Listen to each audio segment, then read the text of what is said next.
The very scriptures in the Bible that is so preached about constantly is Matthew 13, verse 30, when he speaks about separating the wheat from the tares. And what he said is that I'm separating the wheat from the tares. Yes, it's coming out of someone else's mouth, but this is something that I'm putting into place because it's time for me to come and harvest my people.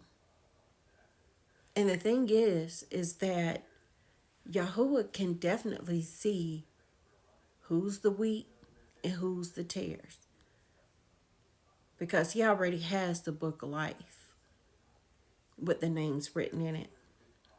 But with our spiritual eye, he needs for us to see and start to notice who are actually the tares.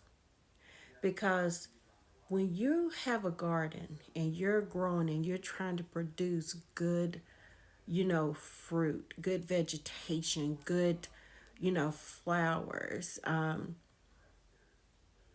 you have to go in and you have to weed it because if you don't weed it, those weeds could pull the nutrients from what you're trying to grow, and it can strangle the root and it can kill it.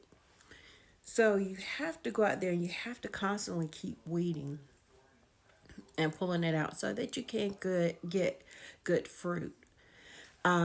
And one thing the Bible also speaks about is that you will know a man by the fruit that he bears. And a weed, a tear, cannot bear fruit. The only thing it can do is continuously keep pulling from that garden until it eventually destroys it. And then your garden is full of nothing but weeds.